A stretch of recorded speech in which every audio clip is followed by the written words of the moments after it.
Hello and welcome. I am your host of What Are You Reading? What Are You Writing?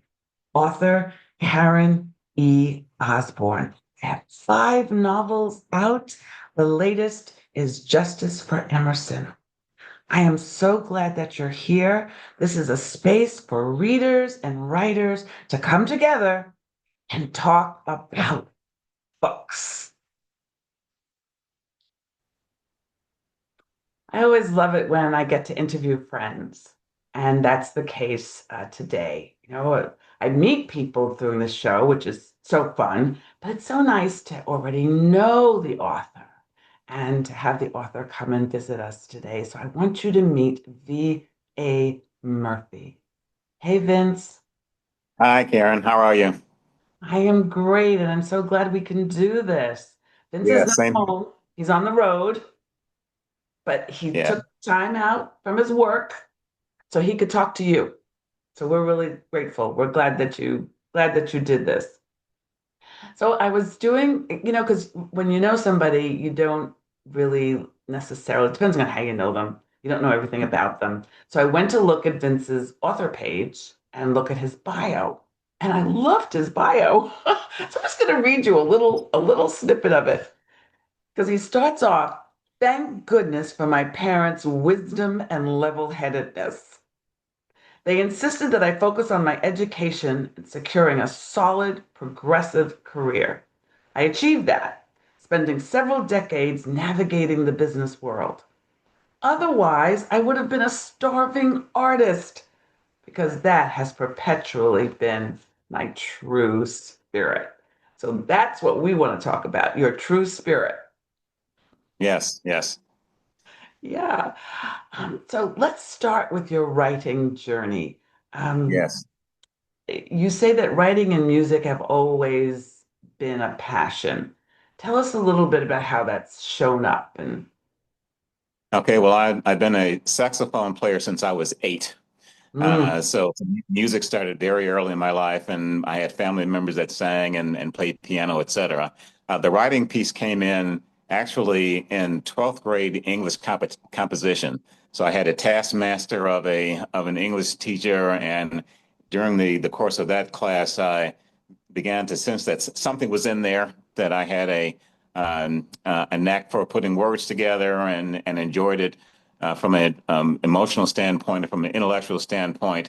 I didn't go anywhere with that until much later, actually, until I got years into my reading phase of life, which frankly didn't start until my late 20s. mm, So, I began to read more and more, and then sort of the muscle memory of writing kicked in. All the other things about my sort of creative bent, whether that be music or art or whatever, it began to come together. So I'd read these books and I'd say, well, yeah, I can come up with an idea like that, or I can write a passage like that. And then that's sort of one thing led to another. Years passed, and I got into what would be, I don't know, I guess it would be maybe my mid to late 40s.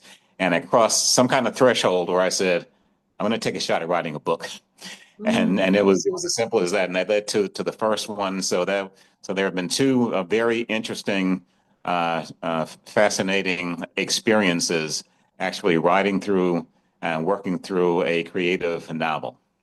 yeah, yeah. And you chose to write historical fiction, which that takes research, research, research, research. Yeah. It takes a tremendous amount of research. You need to get the facts right. You need to get the culture right. If you're writing about a culture that's not necessarily your own, uh, you know, anachronisms are everywhere, right? So Yeah. you need to make sure you're speaking in the language that would have been spoken back then, that you don't have contemporary slang for a period where those words hadn't been made up. But it was not only a difficult and challenging part about it, but it was a fascinating part about it because you learn things as you read, and also you learn things as you write. So the historical piece of it was key, and I got the bug for that from some other things that I had read. Yeah, yeah. So that brings us to tell us the premise. So first, show us your beautiful cover of your latest book. It's This so is gorgeous. Look at that. The Winter. Queen of El Dorado. Look at that. Look at that. I want to find out a little bit more about the cover, but uh, so tell us the setting, the time period, and the premise of Okay. yeah. Okay. So I'll start out with the time period. In real time, the book takes place between 1929 and 1957. And there are some flashbacks that take it back to earlier in the 20s, like 1922-ish. So that's the time period. The geographic setting is sort of in inner city urban Detroit, but some of the themes in the story could have taken place in any big city back then. They could have happened in Mm, Chicago or Cleveland or mm, Pittsburgh or Philadelphia, Baltimore, because all of these cities went through the same thing from an economic standpoint, or from a sociological standpoint. So I'll get into the premise, but other things about the setting will come in to be very important to the story. The premise. The story is about a family that immigrated to America in the early 20s from the Caribbean, specifically from Trinidad.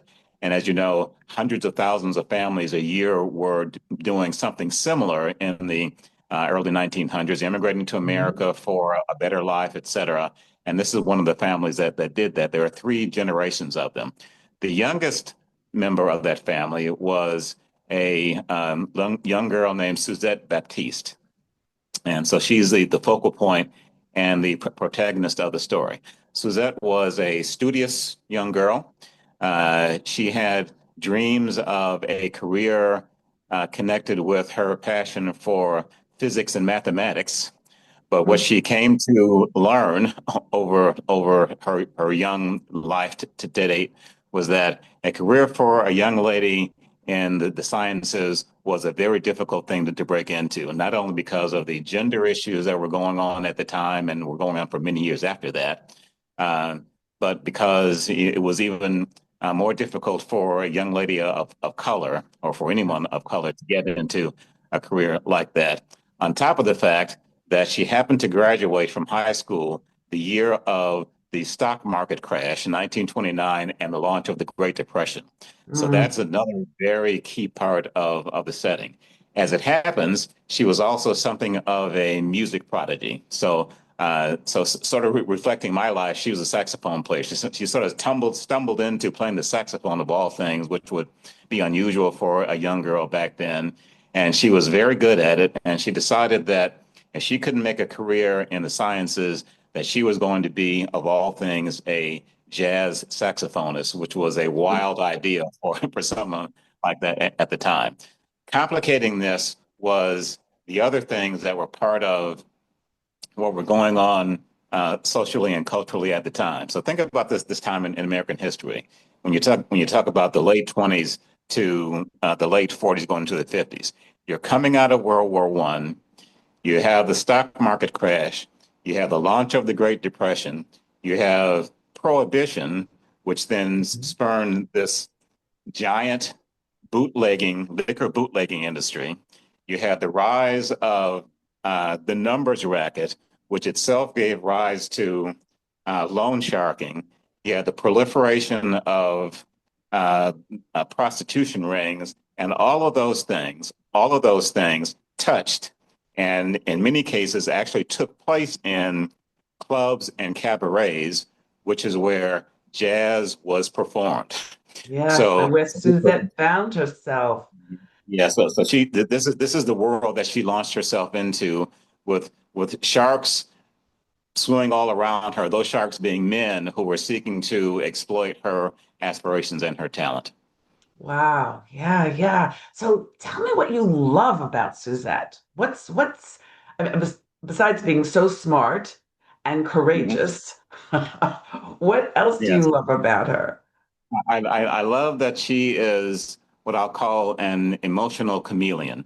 So when she's Mm, going through the kind of things that she had to go through, and I haven't mentioned all the things that were in her family background in terms of what happened growing up in Trinidad.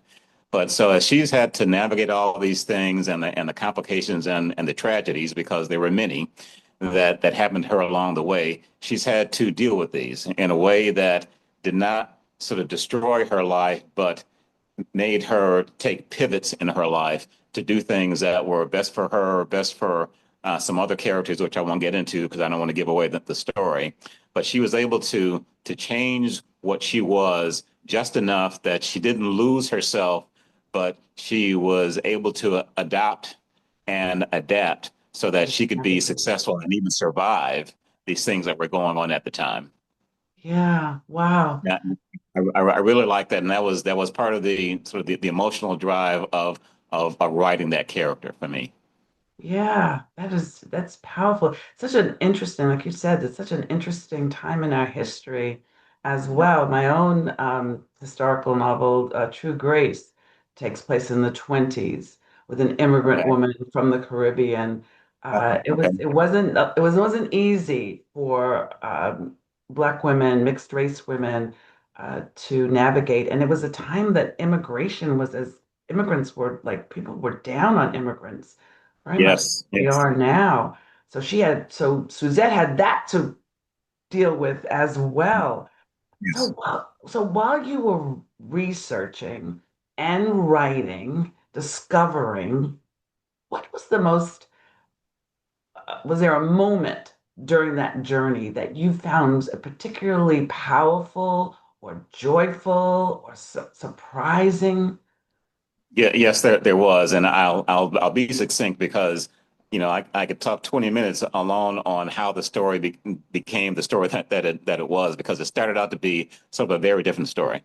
Hmm. Um, but the moment that you're talking about was the moment that I discovered that this character Suzette could be the core of the story in terms of what she was all about. She was not originally the protagonist of the story. Um, Ah. the protagonist of the story is actually a descendant of Suzette. And Suzette's story was sort of a few pages of a backstory, but it became a story in and of itself. So when Suzette became a person in my mind, and as an author, you know that that characters become real people in your Oh, mind. yes. They talk to you. They're- yes, they absolutely do. When she began to talk to me, and when it occurred to me that she had this great story to tell, is when things sort of really got going for me. And one of the pieces within that answer is there's a passage in the book, sort of in the middle of the book, that is a essentially Suzette writing a diary. Mm. And with that piece, I got really into sort of the first person-ish voice of Suzette and her telling myself and the readers what she was really thinking and her real thoughts as opposed to those being filtered by a narrator, if you will. So the whole revelation of Suzette being this person that she was and me being able to run with her was really the emotional turning point for me. I love that. I really love that, Vince. It's true that our characters talk to us. They tell us you think you're going this way, and they make you turn in another direction, and they are so real and powerful. And that makes Suzette even stronger as a character. That she told you, no, no, this is my story. Right. Exactly, exactly. I love that. I love that. So, did music, so now you've told us that you're a musician. She's a musician. Yes. Do you listen to music when you're writing? How does music play in your writing life? Well, it plays, especially with the journey of writing Queen of El Dorado. It played a very big part. I'm a musician. I listen to music all the time. I read about music, and Mm, and in the process of writing this book, what the reader will find is that there are probably at least about 10 actual 30s jazz compositions that appear in the book. So mm, as I'm researching these and getting the ideas for how they incorporate it in the book, these musical pieces became very emotional for me. In fact, what I wished I could have done was somehow sort of included in the book, CDs of all these performances because these are sort of mm. very famous, very high level. music compositions that were part of what was in her life, part of my life, and I have a son who's a jazz aficionado himself. So that was very important for me. And they always say you write best about things that you're passionate about. Well, I'm so deeply into music that that became a sort of driving force. It's kept me going and kept me interested in how I could develop the story. And quite frankly, took me on some tangents where I had to pull myself in because they didn't necessarily advance the story, but I was interested in them, so I tried to throw these things in. So it was very much a driver of being able to get up every day and write something else and throw in the nuances of what that meant and how a musical theme could relate to how Suzette was trying to deal with life, and for that matter, how Suzette related uh, music and math and science and physics, because those have some interesting interconnections. They do. There's research that how much music and science inform each other.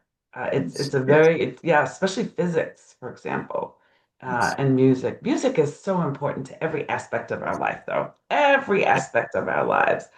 So, you have two books. Yes. You have anything else in the works? So you remember that I said that Suzette was not the original protagonist, that someone who was a descendant of Suzette was the original protagonist. So what I'm working on now is a story about one of those descendants of Suzette. And again, I won't say too much about what that person is, but Mhm. what I will say is that the original story was about that person, and the Suzette piece was sort of backstory to that person. So that story took place basically between the late '60s and the early '80s. It's another Mm. very fascinating time in our history. So the next story would essentially be a sequel to Queen of El Dorado, which turned out to be sort of a prequel to the original story. But and again, because time has passed, and now the late '60s to the early '80s is sort of history now. It It is. We're old. It yeah, is. that's right. It wasn't history to us when we were growing up, but now it's history. So, and I like history. I like historical novels and thinking about and learning about things that happen in those important times is a big motivator for me. Yeah, yes, yes. And again, rabbit holes for research, we get Oh, sucked into yes. these rabbit holes. Yeah. So what as you think about the reading, you started reading, you said a little later than most authors, as most authors tell me they started at 4 years old.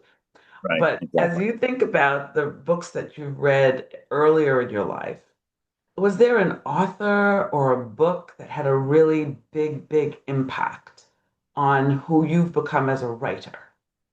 Well, I would say yes, because my first book was more of a uh, sort of an international intrigue story, and it came out of what was originally my passion for spy novels by Tom Clancy, Robert Ludlum, etc. Yeah. That what sort of turned me and became the basis of my reading for the last, I'll say, 20 years was really two books. One book was called Daughter of Fortune by an author named Isabel Allende. Oh, And she, yes.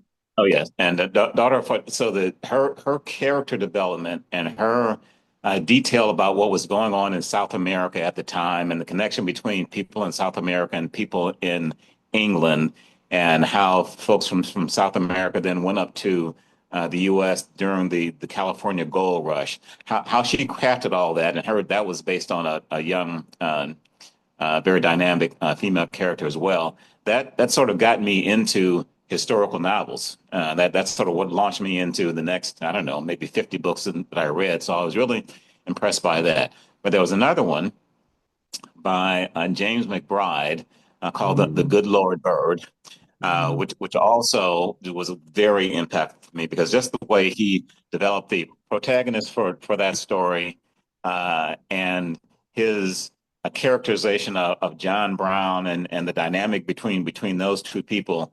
I didn't want that book to end. It Yes. wasn't a short book, but even when it ended, I said, "Oh my God, there's only 20 more pages to this book."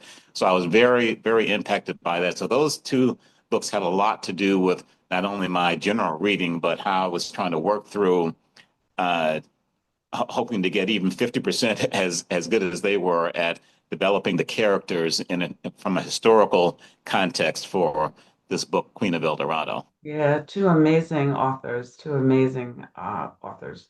So have you read anything recently that you just could recommend? Since you're a reader now, you got something that you're in the hotel room that you're reading? Not in the hotel room, but I would mention a few, and I'll try to be brief because I can get Maybe wordy, two. but Maybe two. maybe two. Okay. So the two I'll pick out is one called Martyr by Kaveh Akbar, and it was just a fascinating story about um, uh, this Middle Eastern fellow and what he went through in terms of his cultural journey. It's pretty high up there on the bestseller list. So I would recommend that to folks. And the other would be a book called The Lagos Wife by Vanessa Walters. And that's one of many books I've read by authors writing about culture in various countries in Africa. So this is a story about how women had to deal with cultural issues of marriage, especially cultural issues of marriage to upwardly mobile and in some cases wealthy Nigerians and Kenyans back in a certain period of time. I'd really recommend those two books for people who are looking to expand their cultural view and who are interested in key points in history. Yeah, trying something new. I like Yes. that. So first of all, you guys can buy The Queen of El Dorado any place you buy books, borrow books, your local independent store, Amazon, Barnes and Noble, you can Yes. find the book. But if they want to get more in touch with you, find out more about you, how could they do that? They can do two things. They can go to my Amazon author page, Hmm. which is Amazon.com/author/VA Murphy. Or they can write to me directly. I would love to communicate to people through my personal email, VEEAYEM at Gmail. So either way would be welcome. I'd love to interact with folks about what I do and what I'm passionate about and what they're passionate about. Oh, that sounds good. I hope you guys are listening and that you're going to do that.